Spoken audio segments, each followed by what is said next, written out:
What's going on, guys? I'm the Walrus Jedi, and in today's video, I'm talking the Mandalorian Season 3, Episode 7, titled Chapter 23, The Spies. There will be spoilers for this episode in this video, so you've been warned. Consider liking the video and subscribing for more Star Wars videos. Thanks, and now back to the episode. The episode begins on Coruscant. Elia Kane, the former Imperial, or I guess she's still an Imperial because she's probably the spy of the spies. She goes into an alley and meets an Imperial probe droid. After it scans her, it projects a hologram of Moff Gideon. Elia tells him that Mandalorians had helped Grief Karga with the pirates on Navarro. He asks which Mandalorians, and she says Bo-Katan and Din Djarin. He tells her to continue with her mission and that he'll deal with the Mandalorians. We then follow Moff Gideon as he walks down a hallway flanked every so often by white troopers, for lack of a better word, and through several laser gates. He arrives at a room where several holograms are meeting. This is the Shadow Council of the Imperial Remnant. They discuss various things, staying elusive and off the New Republic's radar. They also claim that there are people on every planet that are loyal to the Empire. Gideon asks where Thrawn is and why he hasn't showed at the Council, and Captain Pelion tells the Council that Thrawn's return must be kept a secret. Gideon then says that maybe new leadership is in order, and most of the Council agrees. Gideon then asks for reinforcements and 3 Praetorian guards to deal with the rising Mandalorian threat. They give him what he asks for, and the council ends. Elia Kane being a spy is not surprising. That was quite plain in episode 3 of this season of The Mandalorian with what she did to Dr. Pershing. This Shadow Council is interesting and pretty cool that Thrawn was mentioned twice in this episode, and Captain Pelion. It's pretty cool to see him because he's from the Thrawn trilogy, both canon and legends, so that's pretty cool. We then see Navarro in its ruined state. The Mandalorians that Bo-Katan recruited arrive. The 2 factions meet, and they are a bit standoffish, but then the armorer calms everyone down.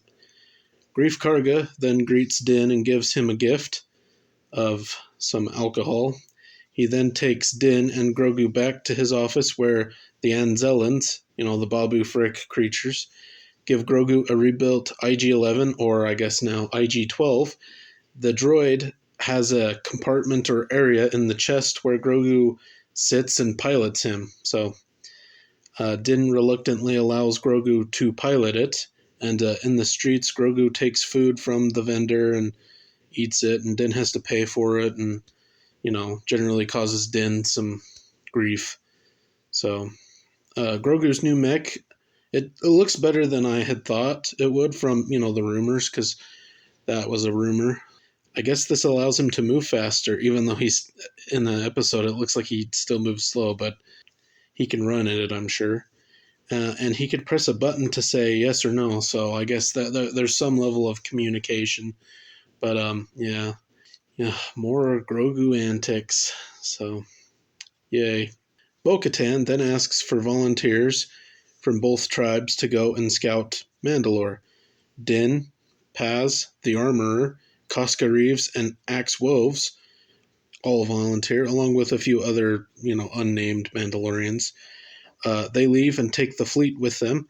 The fleet stays in orbit above Mandalore, and Bo-Katan's ship and her party go down to the surface. Once they have landed, the party sets out to look for the forge. They walk for quite some time when a ship approaches, a vessel with sails and stuff.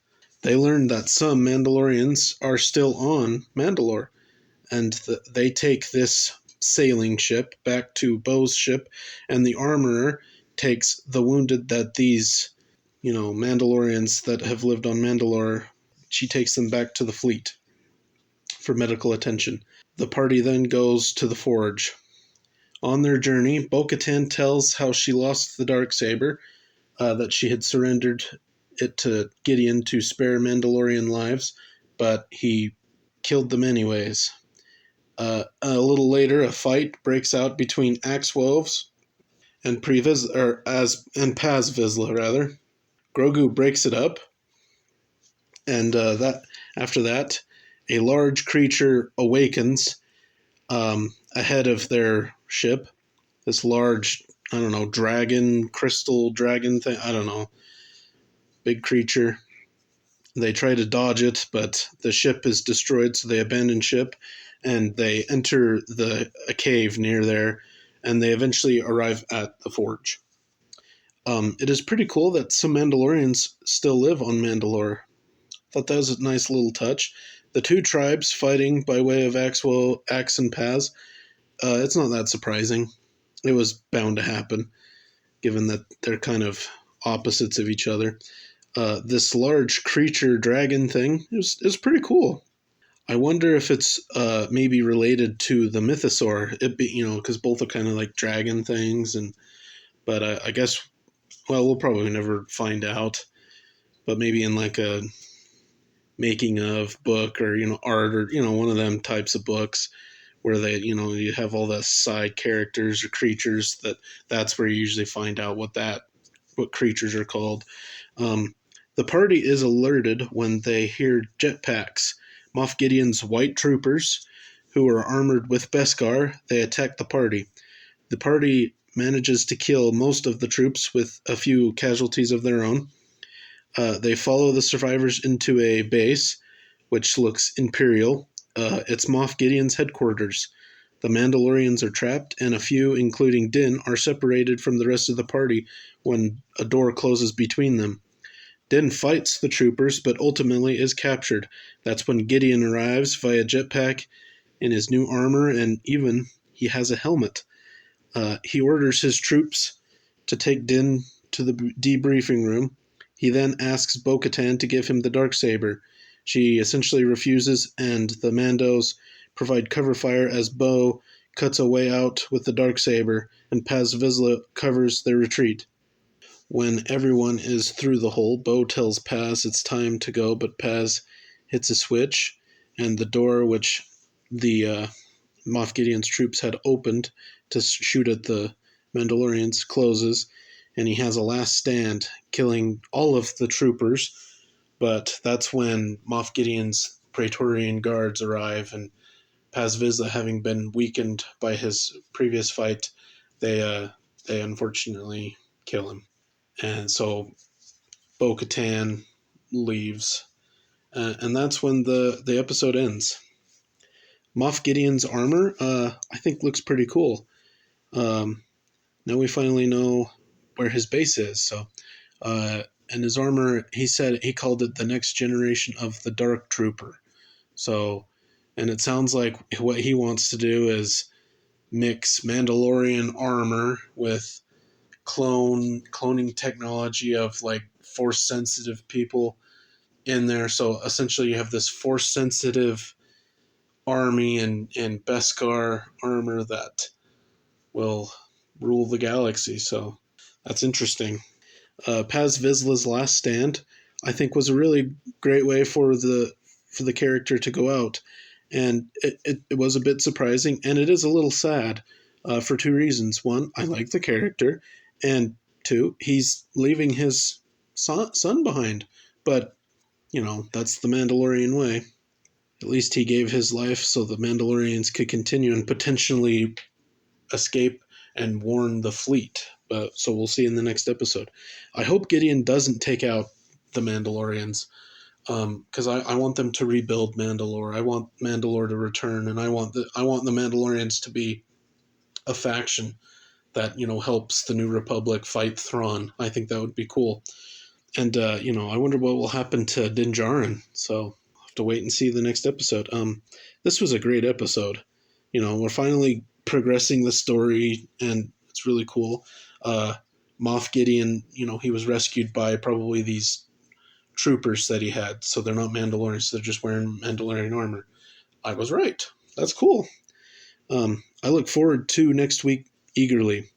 And I think the Mythosaur, I think Bo-Katan's going to ride the Mythosaur next week, but we'll have to wait and see. Overall, this might be the best episode of this season. No, I actually, I think it definitely is. I don't know if it's the best episode of Mando overall, but at least this is the best episode this season. So I'd give this episode a 9 out of 10. So it was good. What did you think of the episode? What do you think will happen next week? And will Bo-Katan ride the Mythosaur and win back Mandalore next week? You can tell me in the comment section down below. And don't forget to like and subscribe. And until next time, thanks for watching.